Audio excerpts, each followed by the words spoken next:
que quedan en el aire muchas dudas, muchas preguntas, incógnitas, y creo que necesitamos nosotros como profesionistas ir desentrañando, ir viendo cuál es el sentido real de esta nueva, de este nuevo régimen, vamos a llamarle así, donde se les está dando un tratamiento para efectos de ICR, otro para IVA.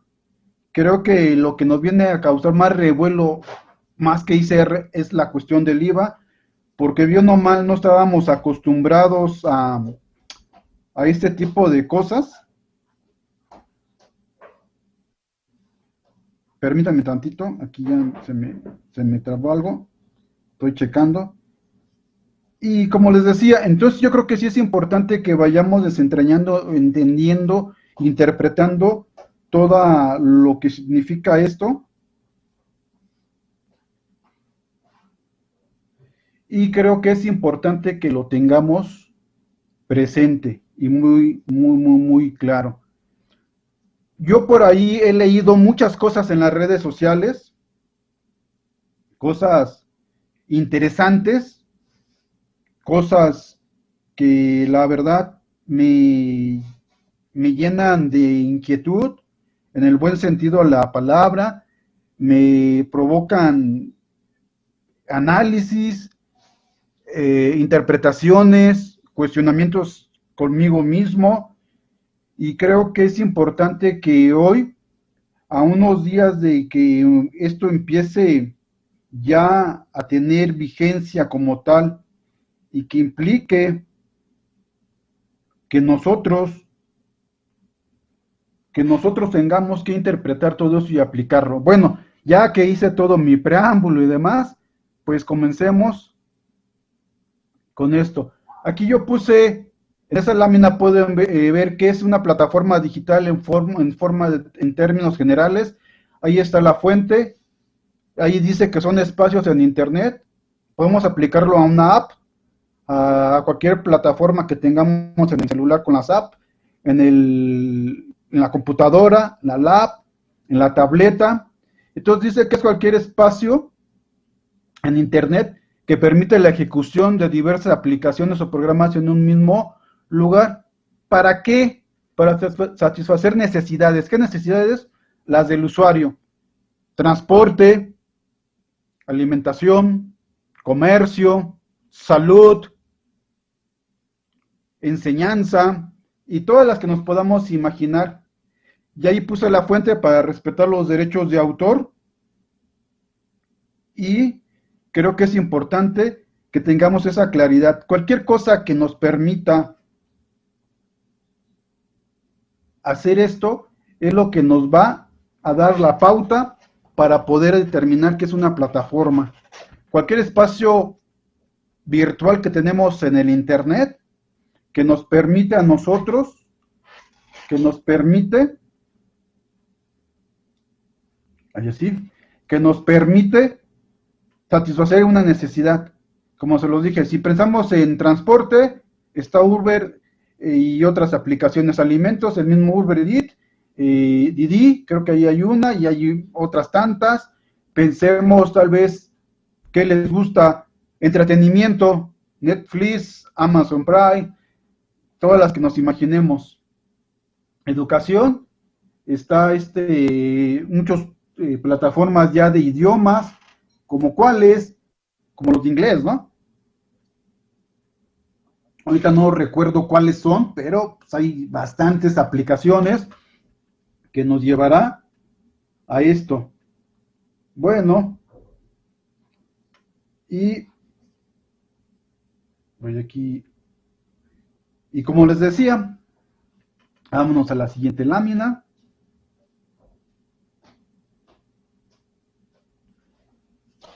Aquí yo creo que a muchos nos cuesta trabajo, o a unos o pocos, no sé cómo lo podamos ver.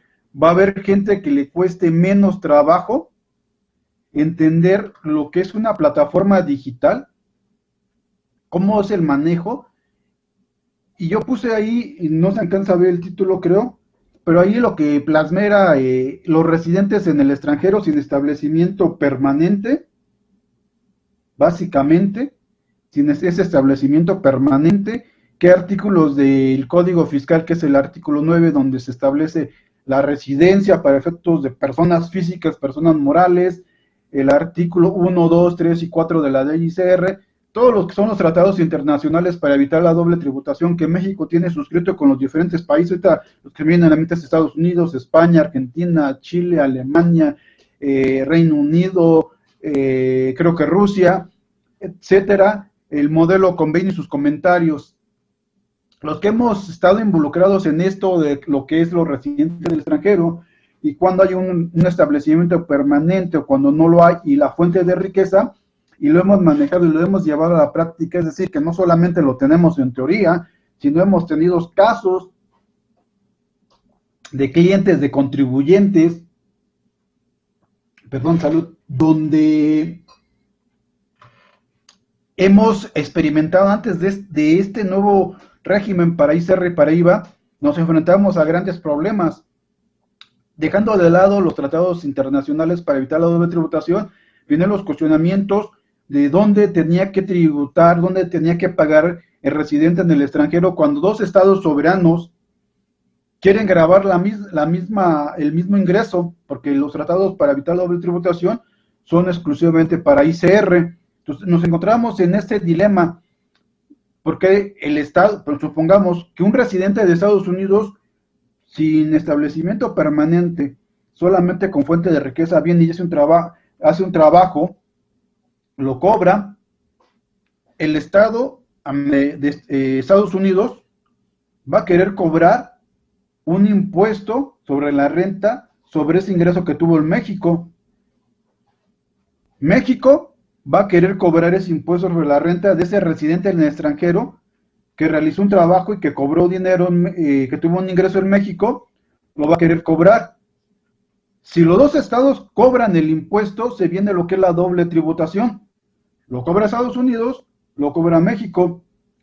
En nuestro caso, en el artículo 6 de ICR se establece el mecanismo para la acreditación del impuesto pagado en el extranjero, pero aún así estamos pagando doble impuesto, y si desapareciera ese artículo 6 es donde nos enfrentamos a este grave problema. ¿Por qué? Porque me quito el chicharito, porque estaríamos tributando doble vez el mismo ingreso sobre dos estados. Para eso se crean los tratados para evitar la doble tributación, para decir, ok, vamos a ver, si tú eres el estado contratante, ¿en qué supuestos vas a poder tú cobrar el impuesto? ¿En qué casos yo no voy a cobrar el impuesto? Y el impuesto que tú le cobres, como en este caso pensemos que México es el estado contratante que va a cobrar el impuesto, entonces el otro estado contratante, es decir, Estados Unidos, va a decir, ok, tú el impuesto que tú le cobrases en México, él lo va a poder acreditar acá, porque él va a acumular los ingresos que tiene en Estados Unidos más los ingresos de fuente de riqueza en el extranjero, en este caso México, y los va a poder acreditar con base en este tratado, el mismo Zoom que estamos usando, estimado. No entendí, Miguel, ahí. Entonces, eso implica que para eso se crean los tratados para evitar la doble tributación, para que los estados se pongan de acuerdo. Ah, ya, muy bien, sí. Y con eso se pueda regular todo esto. A nivel internacional, estoy hablando cuando yo hice la especialidad, estamos hablando en el año 2000, 2003, que la hice en 3 añitos, en fiscal. El planteamiento era, cuando estaba en pañales, puedo decir, lo que era el internet. No sé si te acuerdas, Miguel. Yo me acuerdo que yo conocí a la Anafinet en 2003, poco a poco me fui adentrando en esto de la Anafinet, pero en el año 2000, más o menos 2002, que llevé esta materia de impuestos internacionales en el posgrado, y después lo llevé a la práctica en el despacho donde laboré bastantes años, donde llevamos residentes en el extranjero, repatriados, etcétera, etcétera, etcétera. Nos dábamos cuenta el problemón que había, ¿no? Porque decíamos, oye, espérame, pues, ¿cómo vamos a estar grabando? A ver, pensemos una venta por internet en ese momento, estamos hablando al inicio de todo esto, ¿no? Si ahorita no hay regulación en cuestiones mercantiles, civiles, de todo esto, lo que es el comercio electrónico, estamos en pañales, a pesar que a nivel de Código Civil en la Ciudad de México, y no recuerdo si también el Código Civil a nivel federal lo tiene ya contemplado y demás, seguimos en pañales, y más adelante van a entender por qué. Tenemos muchos planteamientos prácticos de qué es lo que teníamos que hacer porque había vacíos, y en los tratados para evitar la doble tributación, pues tampoco se tiene contemplado a la fecha. Yo creo que próximamente México creo que es el pionero en esto, como fue la facturación electrónica, la contabilidad electrónica. Creo que nos han agarrado de conejillos de indias para la OCDE, para experimentar todo esto. Veremos qué resultados se tiene todo esto, y a lo mejor vamos a pensar que en unos añitos se va a modificar el modelo convenio para integrar dentro de algún capítulo específico lo que es las plataformas digitales y todo lo que es los ingresos que se tienen a través de todas las aplicaciones similares, análogas a las plataformas digitales en los tratados internacionales. Tal vez se modificará el modelo convenio y los comentarios, porque esto tendrá que regularse a nivel internacional y forzosamente tendrá que darse en el tratado para saber cómo vamos a aplicar, porque próximamente Estados Unidos, los demás países van a hacer lo mismo como lo está haciendo México, y vendrá esa doble tributación, porque México retendrá en unos casos, o el que está prestando el servicio digital tendrá que pagar el ICR, estoy pensando en ICR, no en IVA, tendrá que pagar el impuesto en México, y su país donde es residente le va a cobrar ese impuesto, y va a venir esa doble tributación, y van a tener que llegar a un acuerdo a los estados soberanos en cuestión impositiva para decir, ok, ¿qué tratamiento le vamos a dar para que él pueda acreditar de manera rápida, pronta y expedita y eficaz ese impuesto que México le está cobrando, reteniendo en diversos supuestos, y poder acreditar todo eso? Por eso yo en el material que tengo y en las charlas que he dado, siempre hago énfasis en esta parte. Los planteamientos prácticos que teníamos en esos años, y a casi a 20 años, 18 años más o menos, seguimos con lo mismo. La diferencia es que en el año 2020 ya se está empezando a regular esto, por lo menos en cuestiones de plataformas digitales, y también para IVA. No sé si tendrán que modificar también la esencia de los tratados para evitar la doble tributación, que solamente regulan los impuestos al patrimonio, a la riqueza, y ya agregar la parte de los impuestos al consumo, al gasto, a los impuestos directos como es el IVA, porque también tendrá un impacto de doble tributación. Esa es mi opinión. Pero bueno, continuamos con la siguiente lámina. Si hay alguna duda o comentario, por favor, no se esperen, háganmelo saber. Estaré atento a sus comentarios, dudas. Si alguien desea poder platicarla de viva voz, con todo gusto. Aquí puse un pequeño ejemplo, ¿no?, de tratamiento de la ley CR con referente a las plataformas digital. Sí, pues así son, parecen chamacos de la universidad. Bueno, aquí estoy en esta lámina traté de ejemplificar, ¿no? Aquí están las plataformas digitales, aquí están los servicios, el contribuyente que presta el servicio o que enajena el bien, que estamos pensando que es el México. Vamos a pensar aquí, voy a utilizar las herramientas que tenemos a la mano. Aquí vamos a pensar, aquí le voy a poner México porque se me pasó. Perdón, estoy aquí adentrándome al uso del lápiz. Perdón, si me cuesta trabajo. Es la primera vez que la uso. Entonces, México, hay todo feo. Gaudencio, saludos. Entonces, en este caso, tanto el que presta el servicio de Uber como de Didi Food es residente en México, es residente en el extranjero, que es Uber Estados Unidos, Didi Estados Unidos, que está allá. Físicamente la empresa está manejando todo desde allá. La plataforma digital está en el celular, la tableta o la lap que tenemos, y a través de esto tenemos que visualizar quién es el usuario. El usuario aquí me faltó, el usuario es el que yo les digo en este momento, ¿sabes qué?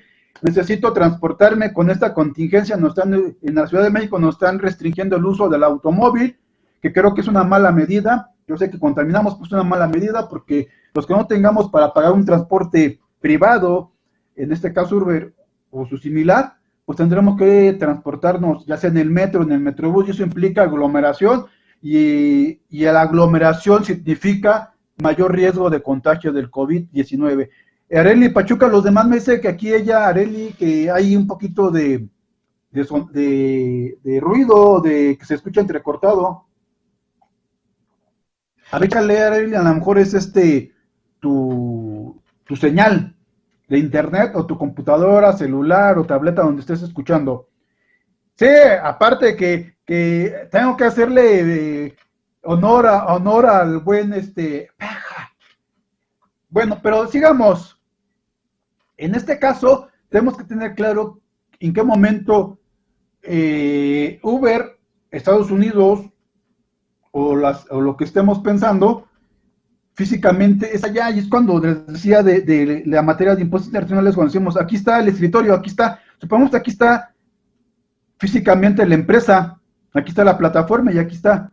Entonces, ¿en qué momento es intermediario? Vamos a ver, intermediario, todo eso, ¿no? Entonces, tenemos que tener claridad en ese sentido. Vamos a tratar de abarcar lo más que podamos. Es un tema nuevo y, pues digo, que podemos tratarlo a profundidad, pero vamos avanzando.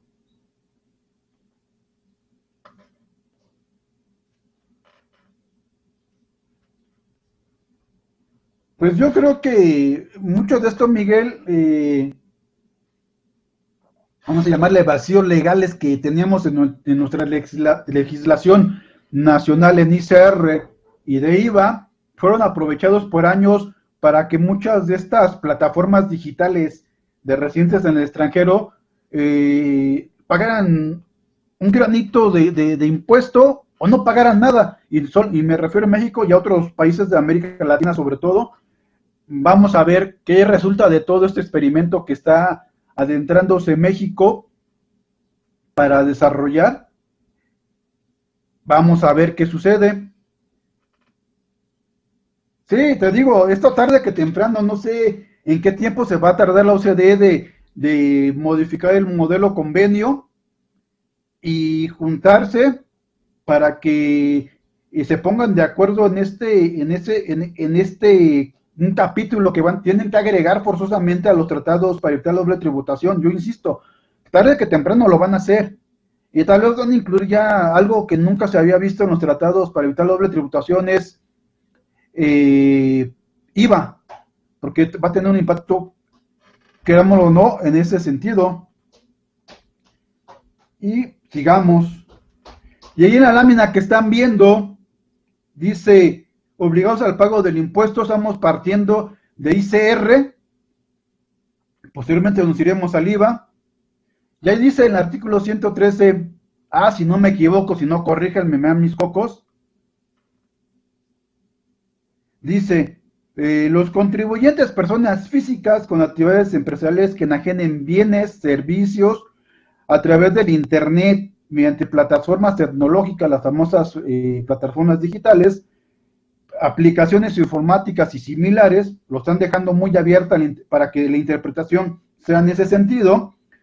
Prestan los servicios a que refieren las fracciones segundas del artículo 18b de la Ley de Impuestos sobre la Renta, al 18b del impuesto al valor agregado, por los ingresos que generen a través de los estados medios por la realización de las actividades mencionadas, incluidos a aquellos pagos que reciban por cualquier concepto de servicios adicionales a los mismos.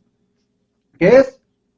Servicios, prestación de entretenimiento, educativos, ya hemos dicho, transporte, de comida, básicamente. Entonces, todos esos son los contribuyentes. El que realice ese. Pensemos que yo digo, ¿sabes qué? Me quedé desempleado. Pues tengo mi automóvil. No tengo ingreso. ¿Qué voy a hacer? ¿sabes qué? Pues voy a hacer, me voy a afiliar a Uber o a Didi para transportar, dar el servicio de alimentos, y esas personas que se afilian a estas plataformas digitales son los contribuyentes, y hasta este mes estarán dentro del régimen de incorporación fiscal como REP, y posteriormente tendrán un tratamiento diferente o podrán tomar ciertas opciones para poder seguir tributando como RIT, pero son unas cuestiones muy limitadas que ya lo que tiene contemplado. Y aquí, Guillermo, la pregunta es si las plataformas se les va a retener el 8%. Este será directo a los ingresos que perciben dichas plataformas digitales. Guillermo, dame tantito de tiempo. Más adelante viene ese tratamiento que me estás diciendo del 8%, en qué caso sí procede. No me quiero adelantar para respetar pero muy buena pregunta, la voy a tener en consideración para responderte en el momento que lleguemos a esa parte del material que traigo para ustedes que están viendo. Sí, Guillermo, no le saco el momento, pero quiero que tengamos ahí el material. Permítanme. Bueno, sigamos.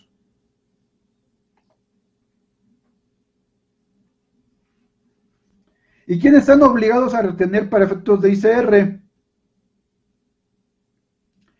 Ahí en la lámina que tienen dice, el impuesto que se refiere al párrafo anterior se pagará mediante retención que efectuarán las personas morales residentes en México, ojo, o residentes en el extranjero con o sin establecimiento permanente. Por eso es importante que les decía en un inicio, si no sabemos qué es un establecimiento permanente, cuando soy residente nacional o extranjero, o cuando no tengo un establecimiento permanente, pues va a ser un poquito difícil que entremos en esta mecánica, y por eso surgen tantas dudas. Si tenemos claridad conforme al Código Fiscal, artículo 9, artículo 1 al 4 del ICR y los tratados internacionales, pues vamos a tener un poquito de trabajo, nos va a costar trabajo poder interpretar este artículo 103 en esta parte, porque nos señala, personas morales residentes en México están obligadas a retener a los prestadores de servicios de plataformas digitales o de bienes, como puede ser Mercado Libre, se me acuerda de bienes ahorita, los que venden ahí a través de la plataforma de Mercado Libre o Amazon, residentes en el extranjero que tienen establecimiento permanente, es decir, que tienen una oficina, una bodega, una fábrica que están operando realizan actividades empresariales ahí de forma permanente, o sin establecimiento permanente, que solamente es una fuente de riqueza en México, o entidades o figuras jurídicas extranjeras, ahí lo dejaron muy abierto, que proporcionen de manera directa o indirecta el uso de las citadas plataformas tecnológicas, aplicaciones informáticas y similares. Entonces, todos esos están obligados. Pensemos que yo soy, poner el ejemplo de Didi Food, de comida.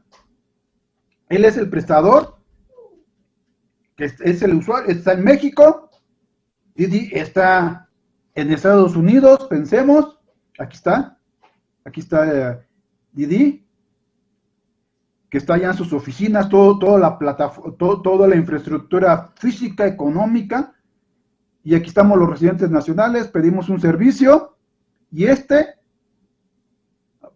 si lo prestara directamente el servicio, pues tiene que retener ¿a quién? A la persona que está siendo su distribuidor, vamos a decir. El que en el caso de yo ponía que me quedé sin trabajo, Uber de Estados Unidos me va a retener a mí. Por ahí salió el comunicado de Uber que están constituyendo Uber México, para que sea Uber México la que retenga a los que prestan el servicio a través de su plataforma, para que ellos le retengan a en el caso que yo pensé mi automóvil para el servicio, me van a tener que prestar. Y rapidísimo, algo que se me estaba olvidando, porque también puse mitos, porque ha circulado mucho en redes sociales últimamente la cuestión de que si van a retener o van a cobrar el impuesto del 5% a depósitos mayores a 5, valga la remuneración, a la repetición, de 5,000 pesos efectuados en efectivo. Es todo, y esto viene desde noviembre del año pasado, y sacan la nota, y todos creemos. Esto viene con la confusión de la retención de plataformas digitales, por los rangos que tenemos, sobre todo dice R, que tenemos rangos de ingreso y la tasa de retención conforme al rango. No nos dejemos llevar por cuestiones de noticias falsas. Tengamos que tener serenidad y tranquilidad. Ante la duda, consultemos a los expertos y que sean ellos los que nos digan y no estemos dejándonos llevar por noticias periodísticas, reportajes de gente que hace el teléfono descompuesto. Cierro el paréntesis y continúo, porque más adelante también lo voy a abordar. Y aquí, un poquito vamos a ir contestando la pregunta de Guillermo.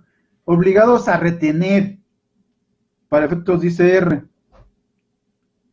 La retención, ¿sobre qué se va a efectuar? Sobre el total del ingreso que perciba la persona física por conducto de los citados medios de las plataformas digitales, sin incluir impuesto al valor agregado, es decir, antes de el ingreso, antes de los impuestos.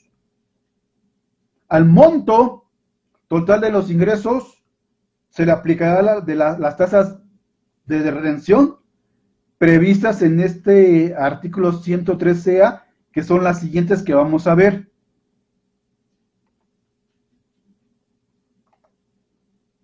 Ahí están. En el caso de plataformas digitales que prestan servicios de transporte público de pasajero, de entrega de bienes, pensemos tal vez DHL, pensemos. Y es aquí donde viene la confusión. Miren, hasta 5,500. Y por ahí alguien que leyó que no vio los 500, sino vio solamente 5,000, dicen, pues ya, el que ceda es el que está obligado. Pero de depósitos, aquí no estamos hablando de depósitos, sino de un ingreso por una prestación de un servicio de transporte terrestre de pasajeros o de entrega bienes, que tendrá rangos del ingreso 0.01 centavos a 5,500, la tasa de 2%, hasta 15, de 5,500.01 centavos hasta 15,000, el 3%, hasta 21,000, la tasa del 4%, y más de 21,000, la tasa del 8%, que era la que nos preguntaba el buen Guillermo. Va a ser sobre el ingreso, Guillermo, antes de impuesto. Pensemos que estoy también cobrando el IEPS, entonces será antes de IVA, antes del IEPS, y a lo mejor pensemos que también fuera una prestación de personal, tal vez el 10% de ICR, no lo sé, pensemos. Entonces podría ahí entrar todo esto. Y entonces, Guillermo, contesto a tu pregunta, es sobre el ingreso antes de impuestos, lo que va a aplicar la tasa, y el 8% cuando rebasamos los 21,000 pesos. Sí, mi estimado Guillermo, ya creo que ya contesté a tu cuestionamiento que me habías hecho hace unos minutos, hace como 10 minutos aproximadamente, y sigamos. Y no tengan miedo, sigan, pregunten. Ya saben el dicho famoso, el de los tontos, el que calla y no pregunta. Mejor que pregunte, que no nos quedemos con la duda y que nos digan, que después digamos, fue una pregunta que a lo mejor no tenía tanto sentido, pero me di cuenta gracias a eso mismo, de que no tenía sentido la pregunta, porque si no hubiera preguntado, pues no me hubiera dado cuenta de que mi pregunta sí tenía que ser en ese momento la adecuada, porque a veces el miedo no nos permite preguntar, y el preguntar, el no preguntar no nos permite avanzar en este mar del conocimiento, que tal vez no lleguemos a tener el 100% del conocimiento, porque el conocimiento es infinito, pero sí nos ayudará a tener un granito de conocimiento. Somos como las hormiguitas que van cargando sobre ellas un granito de la arena que está en el mar, y esa arena es infinita para una hormiguita. Bueno, pues sigamos. Y aquí está para enajenación y prestación de servicios de otros. Vimos el de, de la comida, la lámina anterior, y aquí está que también va por rangos. Entonces creo que no debe haber mayor confusión.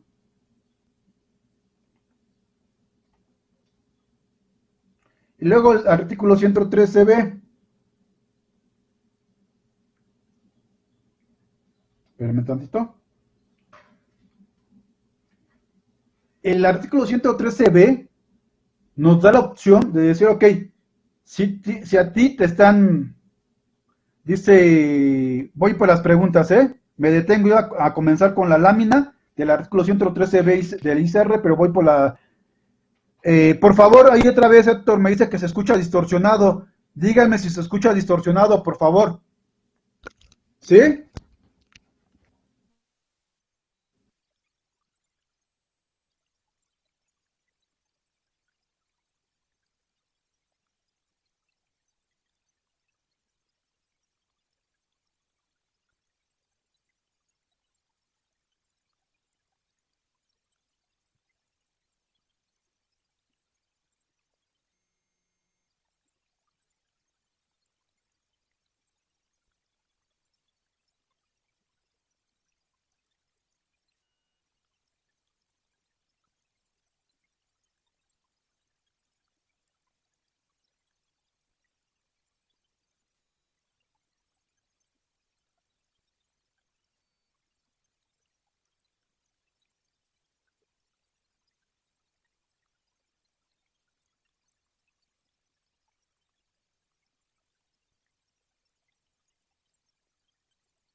Por favor, díganme si nuevamente me ven, me escuchan.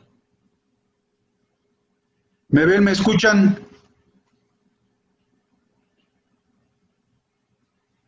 ¿Sí? ¿Sí hay audio ya?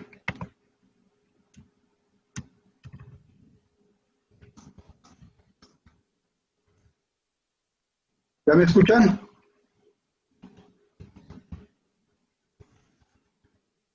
Por favor, díganme.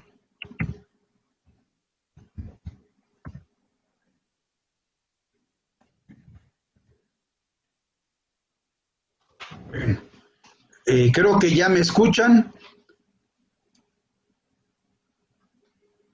Sí, ok. Bueno, qué bueno que me dijeron porque si no yo me sigo emocionado, ¿verdad? Y vámonos al 13b de la ley ICR. En este artículo nos señala que las personas físicas que presten esos servicios a través de las plataformas digitales podrán considerar que esa retención como un pago definitivo. La condicionante para poder ejercer la opción es que solamente tenga ingresos por este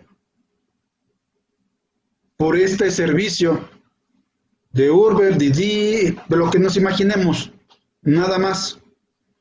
La fracción primera es expresa, lo dice así: cuando únicamente obtengan ingresos a los que se refiere el primer párrafo del artículo 113A de esta ley, que en el ejercicio inmediato anterior no hayan excedido la cantidad de 300,000 pesos, o sea, solamente que tenga ingresos por esa actividad y que no rebase los 300,000 pesos. Nos acota mucho esto, esperemos que esto sea modificado, porque yo sé que muchos dirán, no, es que a lo mejor alguien que se dedica a esto no puede rebasar los 300,000. Pero la realidad es de que hay gente que no solamente trabaja él en su coche, sino que a lo mejor, en el caso de Uber, a lo mejor adquirió 5 o 10 unidades y está teniendo ingreso por 10 unidades. Entonces puede ser que sí lo pudiera llegar a rebasar este ingreso, y sería importante que el legislador lo pensara un poquito mejor en ese sentido del tope. También nos señala que las personas que inician actividades, como no tienen referencia al ejercicio inmediato anterior, pudieran poder tributar, poder considerar las retenciones que les vayan a hacer como un pago definitivo, siempre que consideren que el ingreso no va a exceder de los 300,000 pesos. Y ahí nos establece el mecanismo de cómo va a realizar esto. Bueno, sigamos. Y luego nos dice la fracción segunda, que tratándose de personas físicas, a que se refiere la fracción anterior, que además obtengan ingresos establecidos en los señalados en el capítulo 1 y 6 de este título, pues también podrán, básicamente sueldos, si no me equivoco. A lo mejor ahí estoy confundiendo, pero bueno, sigamos. Esto es en cuanto a ICR. Entonces, las personas, resumiendo, para ICR, los prestadores de servicios a través de plataformas o vendedores de bienes podrán tributar en este esquema las retenciones que le haga la persona moral, residente nacional, residente en extranjero con o establecimiento permanente, retendrá conforme a las tablitas que vimos contenidas en el 113A, y esa retención la persona física podrá acreditarlo en sus pagos provisionales y en su anual. Y existirá la opción para personas físicas que digan, yo quiero considerarlo como un pago definitivo, condicionante solamente que realice una sola actividad o ese ingreso y que no rebase los 300,000 pesos. Así, a grosso modo, el tratamiento de esta parte. Y el tratamiento de IVA, que hay que ir adentrándonos a esta materia del IVA, que es todo algo muy importante. Y aquí la ley del IVA nos remite al artículo 16, cuarto párrafo, para los servicios digitales. Ahí puse en esta laminita, pues más o menos lo que yo considero que son las plataformas, todo lo que podemos tener en una plataforma digital, un celular, una tableta, un televisor, una lap, básicamente, que es lo que hoy manejamos las plataformas, porque también con las Smart TV que tenemos hoy, también que las ensambladoras o fabricantes de los televisores, todo el mundo trata de acaparar eso, ¿no? Yo creo que realmente el que ha venido a acaparar el mundo, que ya es una extensión de nuestro brazo, es el celular. Sí, cuando llegaron las tabletas, muchos nos quisimos ir con las tabletas, luego con la lap y demás, pero el que es el rey de estos dispositivos electrónicos y donde utilizamos las plataformas digitales es el celular. les digo, es una extensión de uno ya, del ser humano, ¿no? Ya somos los cyborg, ya no estamos, ya nos vayamos allá sin que nos hagan una operación para que tengamos una extensión cibernética, ya la tenemos de una manera u otra, vamos a ir de manera natural, es el celular. Yo veo a todo el mundo manejando y con el celular, yo veo a la gente caminando con el celular, yo veo a la gente en el transporte público, antes los veía con libros o mínimos con el libro vaquero, con el TV Nota, las muchas amas de casa en los transportes públicos, hoy las veo con el celular. Para bien o para mal, no lo sé. El hecho es de que esta es la realidad que tenemos el día de hoy y que hay que adaptarnos y utilizarnos en nuestro favor. Y en el artículo 18b también nos dice, para ellos dice, sí, y dice en el 18b, dice la última parte de la lámina anterior, decía, siempre que los servicios mencionados se cobre una contraprestación. Uno, ¿por qué puedo cobrar una contraprestación? En la fracción primera del 18b nos señala por descarga o acceso de imágenes, películas, texto, información, video, audio, música, juegos, incluyendo multimedia, ambientales, multijugador, la obtención de todo tipo de tonos de móviles, ahí los puse, la visualización de noticias en línea, información sobre el tráfico, WhatsApp, o WASE, como le llamen, pronósticos meteorológicos y estadísticas. No se aplicará lo dispuesto a esta fracción a las descargas a libros, periódicos o revistas electrónicos, ¿sí? La cuestión de cultura. Pero todo lo demás, por el solo hecho, se considera que tengo una contraprestación por esta descarga. Ahí puse lo clásico, ¿no? Netflix, Amazon Prime y los sonidos, para que los que no estemos adentrados, porque así hay personas. Por ahí conocí una persona que no tiene cuenta de Facebook, no tiene cuenta de Twitter, no tiene cuenta de Instagram, no maneja el celular, no maneja tableta, la lap la maneja, pero para cuestión de trabajo, y vive así, y es una persona joven, es a lo que quiero llegar, porque uno podría pensar, es una persona mayor de 40, y demás, no, es un chavo entre los rangos de 23 años a lo mucho 30 años, es una persona joven, que no tiene nada de esto. Tampoco creo que sea una persona del otro mundo, simplemente es su forma de llevar la vida. También contraprestación que se cobre por la intermediación. Porque ahí dice, si tú lo prestas, si tú eres el que está generando esa plataforma y cobras en esa plataforma, adelante, va a haber una contraprestación, va a haber esa generación. Dice, los intermediarios entre terceros que sean de bienes, oferentes de bienes o de servicios, los demandantes de los mismos. Igual, dice, no se aplicará la disposición de fracción cuando se trate de servicios de intermediación que tengan que ver con la enajenación de muebles usados. Ahí sí deja eso, muebles usados. Lo excluye. Y aquí estamos hablando que es algo, les digo. Luego otra, por el cobro de la contraprestación por servicios de club en línea, de citas, ahí puse, ¿sí ven? Citas rápidas, ahí puse una laminita, ¿no? En los años, yo creo que en los años finales de los 90 y principios del 2000, uno agarraba el periódico, en la sección de anuncios, el aviso oportuno en el caso del Universal, y había un buen de este tipo de teléfonos, ¿no? O de anuncios para citas para la gente que ya rebasaba los 30 años, 40 y hacia adelante, que se sentía que no había encontrado la pareja ideal, había todo ese tipo de citas para encontrar parejas. Y los de enseñanza a distancia o de ejercicios. Ahí puse la imagen. Sigamos.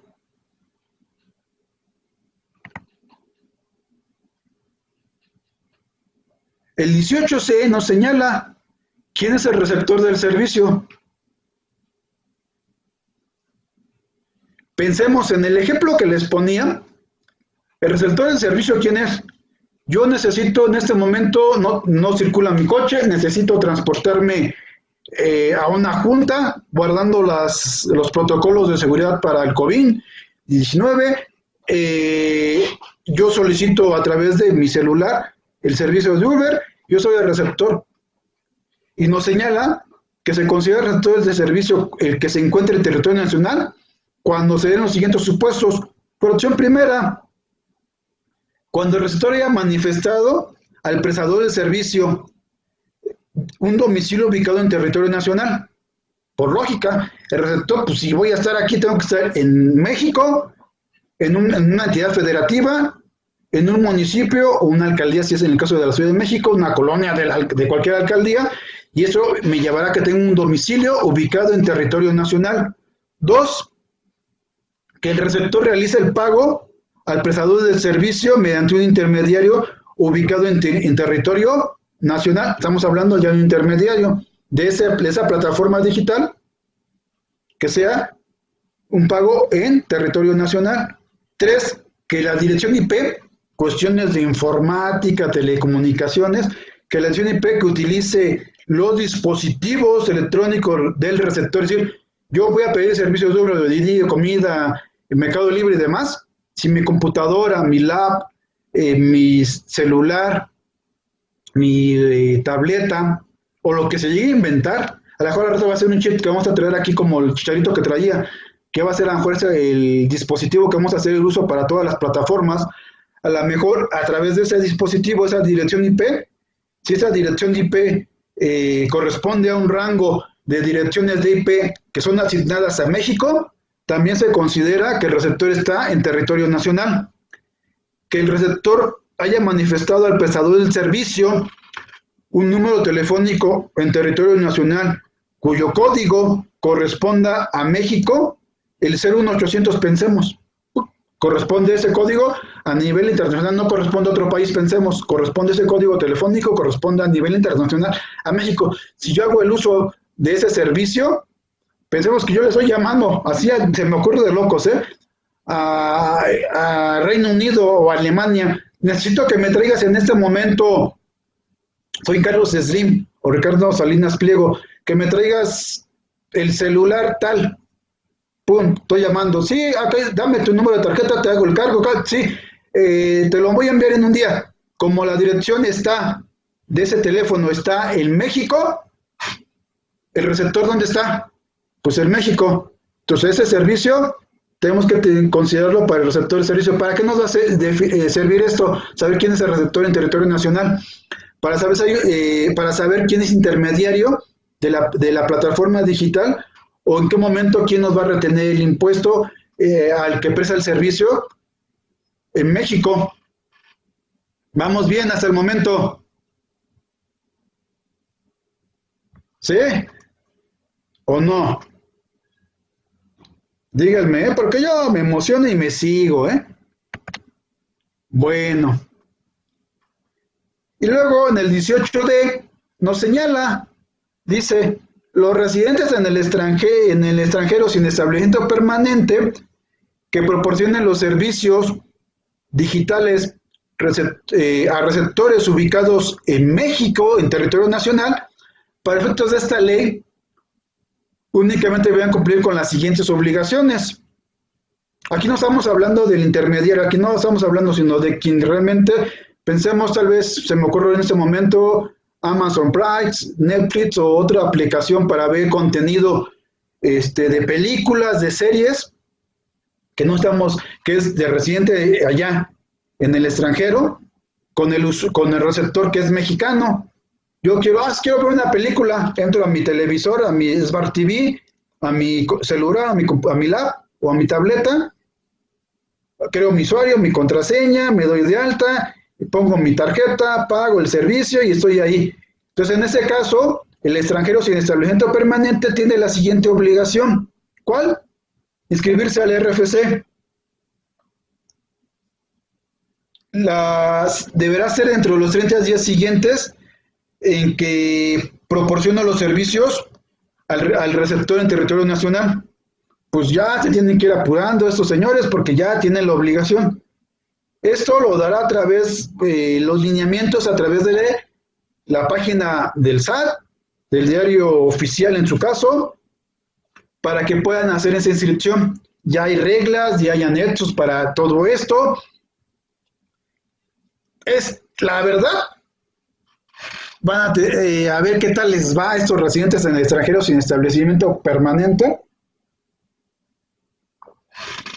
Porque estos, acuérdense, casi todos los servicios al estilo de negocios gringo, ellos no van a absorber nada, ¿eh? Ellos nos van a querer cobrar todo. Por eso ya Netflix y otras plataformas ya hicieron circular muchas cosas de que se van a ajustar los precios. Primero, por el IVA que no estaban cobrando.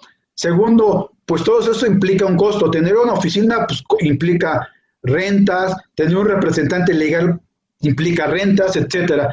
Y por ahí van a venir los ajustes. Y díganme si me escuchan bien, porque pues, a lo mejor es que de repente me alejo un poco del dispositivo donde estoy transmitiendo y a lo mejor se corta la señal. Puede ser eso, lo que pasó hace un momento.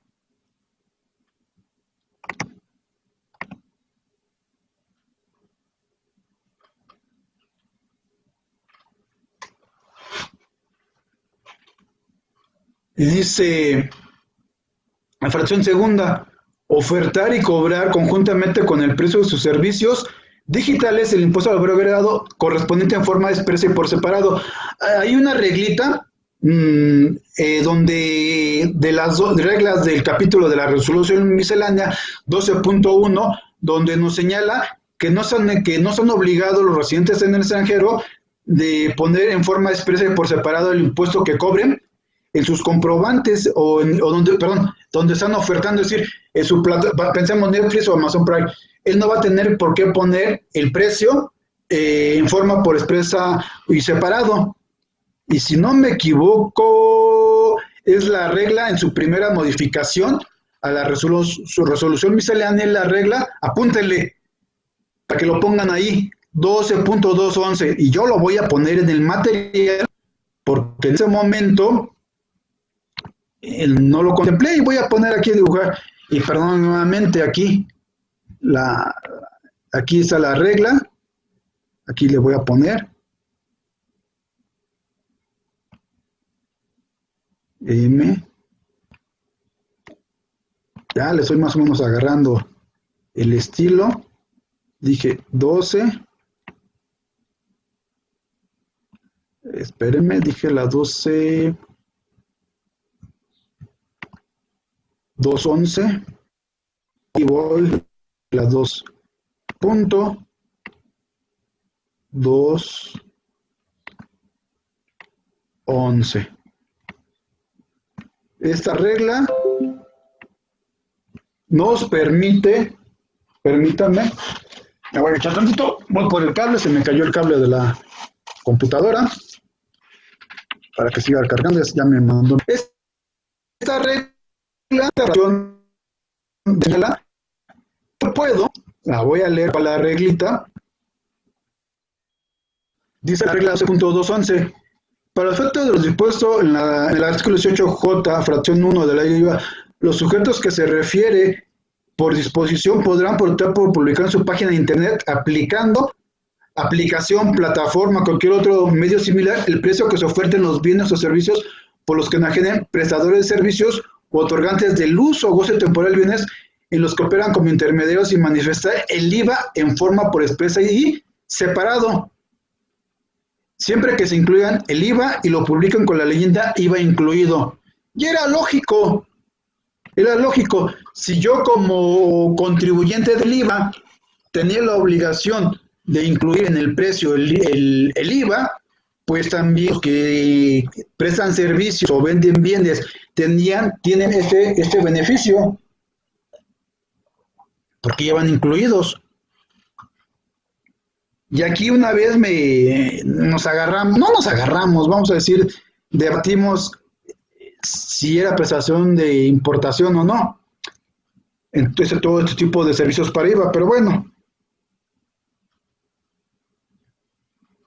Y luego dice la fracción tercera, el residente en el extranjero va a tener que estar informando, como ya se registró en el RFC, ya tiene un domicilio para estos efectos de representación y demás, pues tendrá que estar informando a la autoridad de manera trimestral. Tendrá que informar que, pues a quién le presta el servicio, ciertos datos, etcétera, etcétera, etcétera.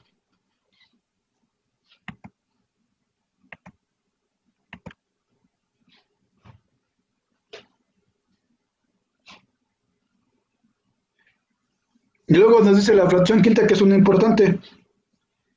Enviar, emitir y enviar vía electrónica a los receptores de servicios digitales, es decir, al usuario del servicio o que va a comprar el bien, en territorio nacional los comprobantes correspondientes al pago de la contraprestación, con el impuesto trasladado en forma expresa y por separado, cuando lo solicita el receptor de los mismos servicios, que deberá contar con los elementos que puedan identificar la prestación del servicio y los receptores del mismo, que es un PDF. Ahí viene todo un dilema. Dice, bueno, ok, si yo soy usuario, soy consumidor final, veámoslo desde el punto de impuesto al consumo o al gasto, ¿quién es el que lleva el impacto al final? ¿Quién es contribuyente del IVA? Pues simplemente a mí yo cobro el impuesto correspondiente del IVA, yo pago el impuesto correspondiente y yo acredito. Pero si yo no soy contribuyente del IVA, yo soy el que genero el impacto porque yo sí pago realmente el impuesto. En este caso, pues el usuario, el receptor, que no es contribuyente, desde mi punto de vista tal vez equivocado, no lo sé, pero es como yo lo aprecio, como yo lo interpreto, si no soy contribuyente, voy a pagar ese impuesto. Si soy contribuyente, tendré tal vez la posibilidad de acreditar ese impuesto como receptor, pero contribuyente del IVA, y tal vez poder deducir eso para efectos de la ley de impuesto sobre la renta y demás. Y llego aquí a borrar, voy a borrar esto, ya está, y me voy con la siguiente lámina.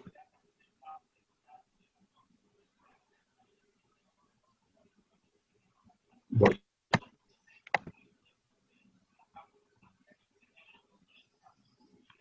$24. Luego dice, la fracción sexta, destinar un ¿qué?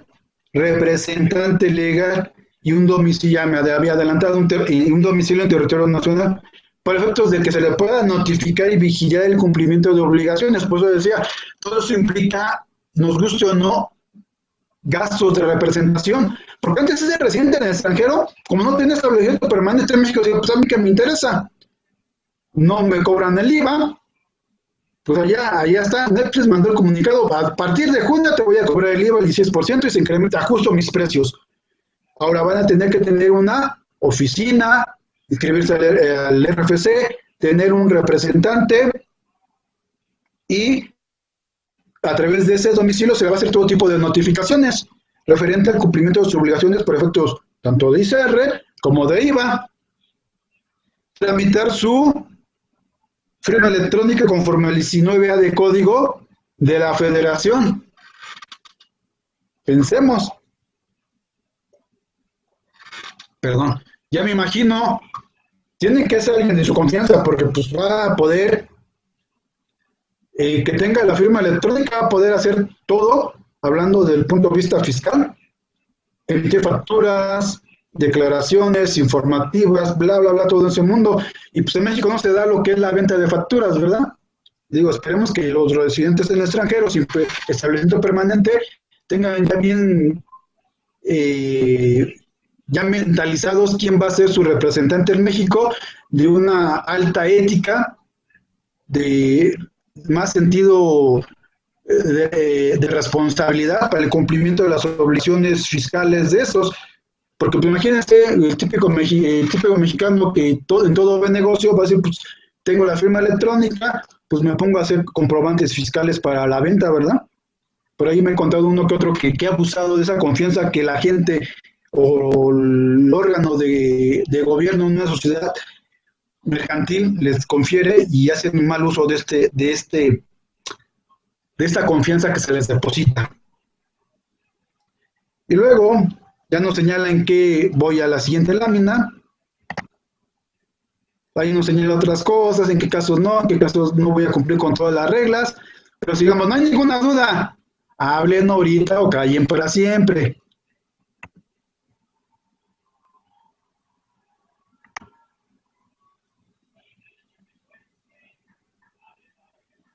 Y nos señala que el cumplimiento de las obligaciones en el 18D no se considera como un establecimiento permanente para México.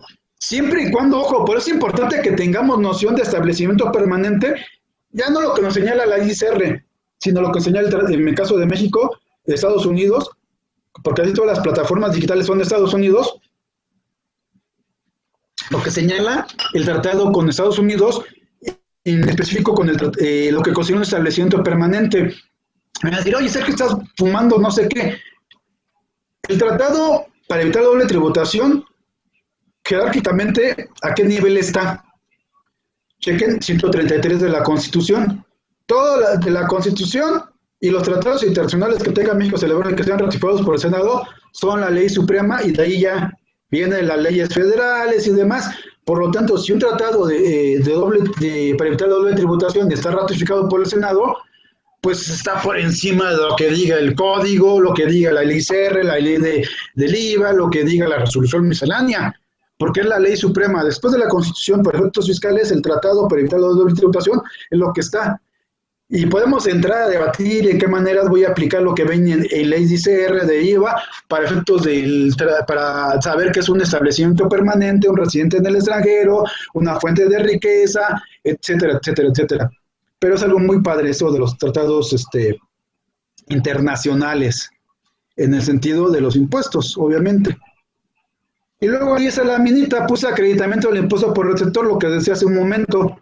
Nos señala, los receptores de los servicios a que se refiere el presente capítulo podrán acreditar el impuesto que les sea trasladado en forma expresa y por separado, siempre que cumpla los requisitos que para tal efecto establezca esta ley, con excepción de lo aplicable a los comprobantes digitales por internet, es decir, el SFDI, porque solamente nos van a dar un PDF. Si ya, vamos a ser honestos, si ya les hicieron a los residentes en el extranjero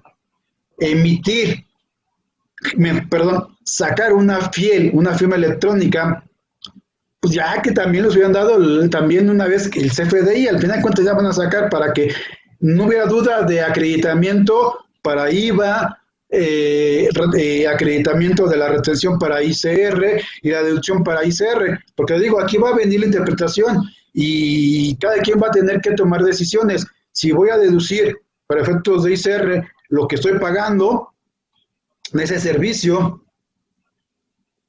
y dice, en sustitución de estos, los comprobantes deben reunir los siguientes requisitos establecidos conforme a lo dispuesto en el 18D, fracción quinta.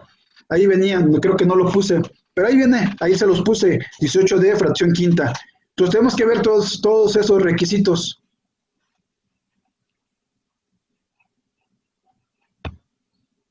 Voy. Para eso, domicilio representante RFC, en caso de omisión, se va a sancionar conforme al Código Fiscal de la Federación, porque recuerde, creo que no se modificó, corrígeme Miguel, creo que no se modificó el código respecto a este tipo de infracciones, y pues al no haber este supuesto, pues la multa podrá ser tal vez impugnada si es que no me falla la memoria y no soy mal. Y 29, vámonos a la otra lámina.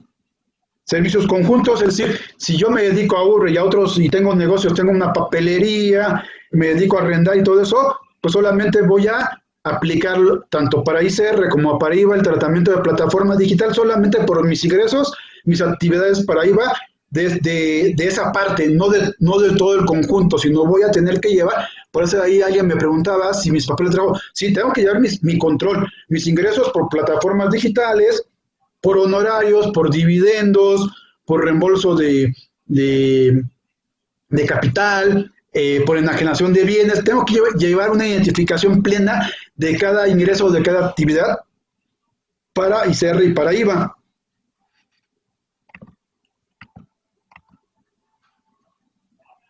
Y luego dice que si aquí, importación de servicios, donde una vez ahí me debatía un colega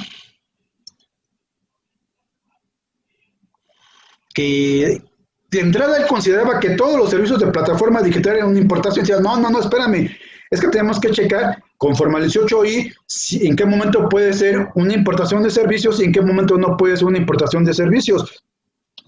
Y dice a la letra, cuando los residentes en el extranjero sin establecimiento en México no se encuentren en la lista que se refiere el artículo 18d, fracción primera de esta ley, los receptores, el usuario o el que va a comprar de los servicios ubicados en territorio nacional, consideran dichos servicios como importación en los términos del artículo 24, fracciones 2, 3 o quinta de esta ley, según corresponda, en cuyo caso deberán de pagar el impuesto en los términos previstos en este ordenamiento.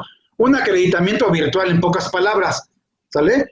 Ahí podríamos pensar en un acreditamiento virtual. Debatible, no debatible, ahí está.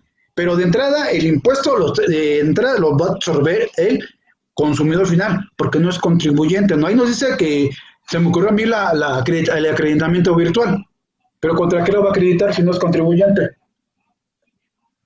Pero bueno, sigamos.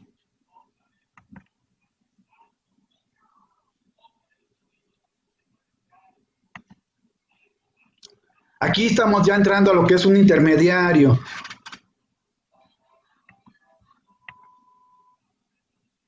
Aquí traté de ejemplificarlo, ¿no? Ejemplificó un poquito lo que es un intermediario. Aquí está el usuario receptor, como le quieran llamar. Usuario receptor, yo soy el que, ¿sabes qué? Se me antojó una hamburguesa. Pues bájate la aplicación, pídela. Aquí está el usuario. Antes que tradicionalmente, ¿qué hacíamos? Tomaba mi coche, transporte público, iba al restaurante de comida rápida y lo consumía. Era una relación directa, no había intermediario. Ahora digo, ¿sabes qué? Bajo la aplicación, pido aquí está el intermediario, Didi Food o Urban Food, Estados Unidos, hago este pedido, esa aplicación le manda, aquí le manda al prestador de servicio, el que tiene su moto, su coche. Por eso es un intermediario entre ¿qué? Entre el usuario y el restaurante, y aquí hay alguien que presta el servicio, que es el que me va a llevar la comida a mi domicilio. ¿Y el intermediario quién es? El residente en el extranjero, que está ahí. Creo que ahí no hay duda de eso. Por ahí también Prodecon ya sacó su material. Si me están escuchando, ya me quedé preocupado del sonido, ¿eh? Sé que soy reiterativo, pero prefiero porque hace rato yo estaba hablando y resultó que estaba hablándole a la nada.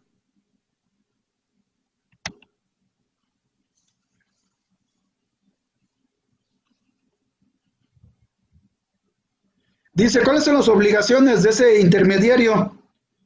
Si de establecimiento permanente en México, nos señala publicar en su página de internet, ya sea aplicación, plataforma o cualquier otro medio similar, en forma por expreso y por separado. Ya vimos también las reglitas, se las puse hace un momento. Solamente con que ponga la leyenda IVA incluido o impuesto incluido, cumplo con esa disposición de la fracción primera del 18J de la ley del IVA. Luego, vámonos. La fracción segunda, cuando cobren el precio y el impuesto al valor agregado a las operaciones de intermediación por cuenta del enajenante prestador del servicio, aquí sí es más claro, por cuenta del enajenante prestador del servicio otorgante del uso o gozo temporal de bienes, deberá retener a las personas físicas que enajenen los bienes, prestan el servicio, conceden el uso o gozo temporal de bienes, el 50% del impuesto al valor agregado cobrado. Y también nos señala otras cosas, que tratando de personas que se refieren a ese inciso, que no proporcionen a las personas mencionadas en el primer párrafo de este artículo el RFC, deberán efectuar el 100%, la retención.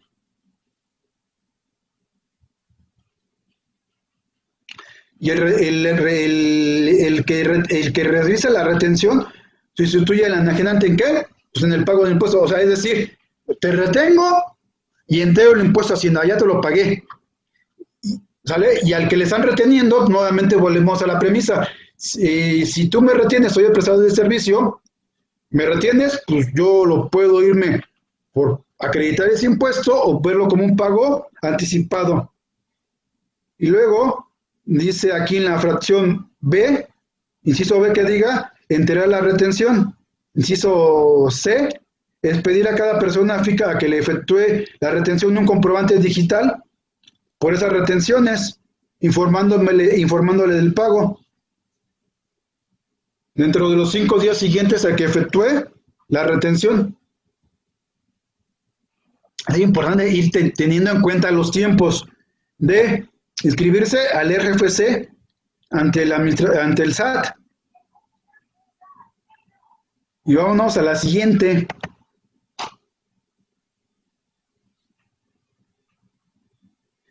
Tendré que estar informando a la autoridad, el intermediario, ¿qué información? Mi nombre completo de la razón social, mi RFC, el domicilio fiscal, clave interbancaria, monto de las operaciones celebradas, etc. Toda esa información, el intermediario la tiene que proporcionar ¿a quién? A la autoridad. Y leo, para que no quede duda, fracción tercera del 18J de la ley de impuesto al valor agregado, proporcionar al servicio de administración tributaria la información que se lista a continuación de sus clientes, enajeantes de bienes prestadores de servicios u otorgantes de los uso o goce temporal, nombre, completo, razón social, RFC, CUR, domicilio, instituciones bancarias, monto de las operaciones, etcétera. Entonces volvemos a lo mismo, se incrementan costos, pues obviamente no tenía esa obligación el prestador del servicio, fuera de forma directa o a través de una intermediación.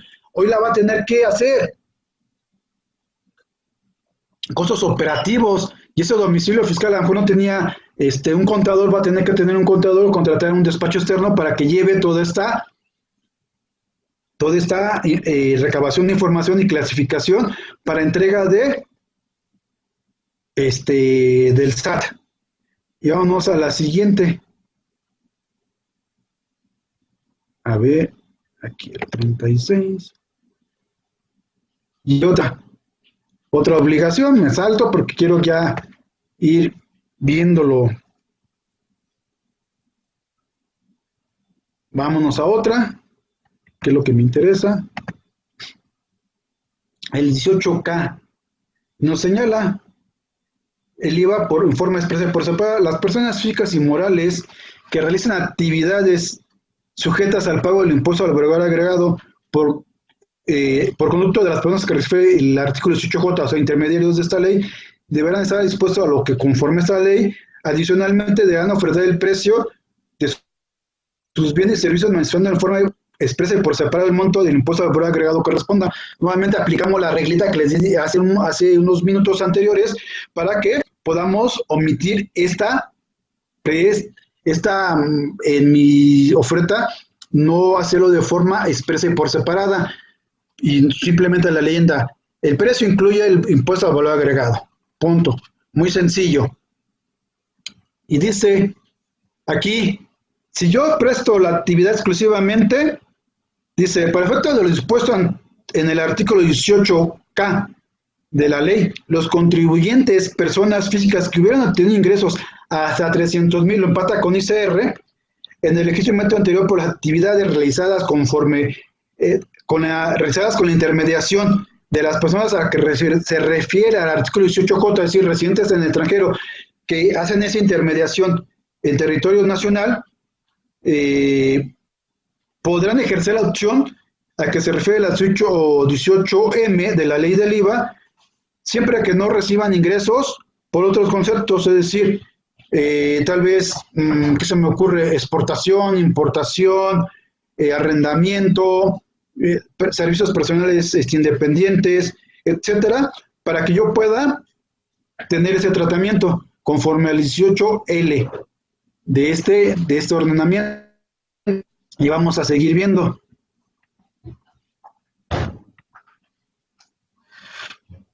También nos señala, lo mismo que en la ley de ICR, que también si soy una persona que está iniciando operaciones, también voy a poder hacer irme a esa opción. Pues si yo quiero irme a la opción, voy a ejercer otra opción, nos dan los parámetros que están ahí, creo que no tiene mayor complejidad.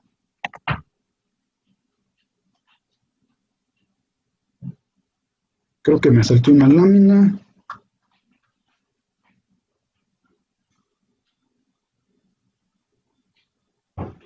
Y pues básicamente es el tratamiento. Entonces sí tenemos que tener claridad. Si hay dudas, comentarios el momento. Ya creo que es el material, ya es todo. Creo que por ahí se me fueron unas laminitas sin contenido. Sí, se me fueron unas laminitas, perdón, ahí sin contenido. Pero ahí le pongo gracias. Si tienen alguna duda, comentarios el momento. Creo que hay muchos mitos, les decía, ese del famoso depósitos en efectivo superiores a 5,000 pesos que se van a retener. No es cierto, no hagan caso a esas noticias falsas, por favor. Reitero, acérquense a su asesor de su confianza, sea contador, sea abogado. Acérquense con toda la confianza. Evaluemos la conveniencia de si considero, tanto para ICR como para IVA, considerar esa retención que me hacen para acreditar, tal vez me genere un saldo a favor, o me voy por la opción de considerarla como un pago definitivo, porque sé que de entrada no me va a tener ningún beneficio. Entonces me puedo ir por ahí, cuidando los parámetros. También se me fue ahí, y ahorita lo menciono, puedo tener otros ingresos, también puedo conservar mi régimen de incorporación fiscal, siempre y cuando cumpla también con requisitos no rebajar 300,000 pesos, etcétera, y conservar esos parámetros. Entonces es importante que nos acerquemos a un contador fiscalista, a un abogado fiscalista. Si tenemos ambos, pues qué bueno. Si hay comentarios y dudas, por favor, en este momento. No hay comentarios ni nada.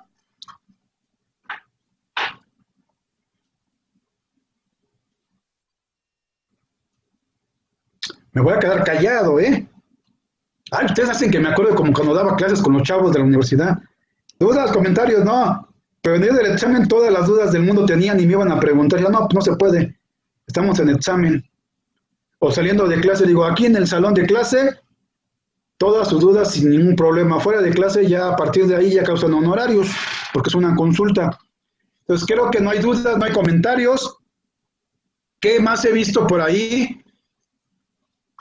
¿Qué problemáticas prácticas vamos a encontrar? Muchas, muchas. Pensemos, como poner ejemplo, yo compro 10 automóviles, no puedo manejar los 10 automóviles, es un hecho físicamente, humanamente no es posible. ¿Qué voy a hacer? A lo mejor yo manejo uno, voy a contratar a 9 personas para que me presten el servicio. Viene una complejidad de ese servicio. Intermediación. Tengo 9 automóviles que tengo 9 salarios, honorarios, no lo sé cómo van a hacer eso. Entonces tenemos que tener presente que esto van a surgir muchas dudas. Vamos a tener que enfrentar la realidad a partir de que esto entre en vigencia. Tal vez los menos osados van a ser conservadores, los más osados, iremos haciendo camino al andar. Caminante no hay camino, se hace camino al andar. ¿A qué me refiero?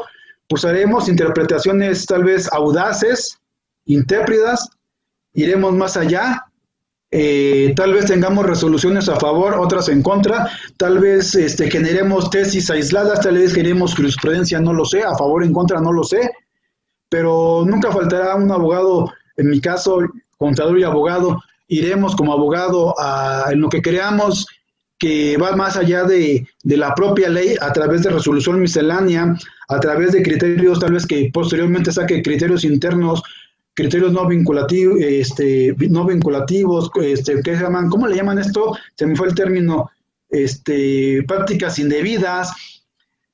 Iremos tal vez a impugnarlo, no sé. Estoy pensando a priori de todo esto que se puede venir y que podemos ir buscando la manera de cómo sacarle el mejor provecho, y generará caminos que no hay en este momento. Miguel y todos y todas, me despido de ustedes, voy a cortar la transmisión. Muchas gracias, en serio, fue un placer, un honor estar nuevamente aquí en Anafinet, en el aula virtual, el haber compartido con todos los invitados aquí. A muchos no los mencioné al inicio porque se fueron incorporando posteriormente. Espero que les sirva, que haya sido clara la exposición, mi charla. Me pueden escribir, contactar a través de Santa, de Miguel, si quedó alguna duda, algún comentario. Muchas gracias. Me despido, Santa, te regreso los micrófonos.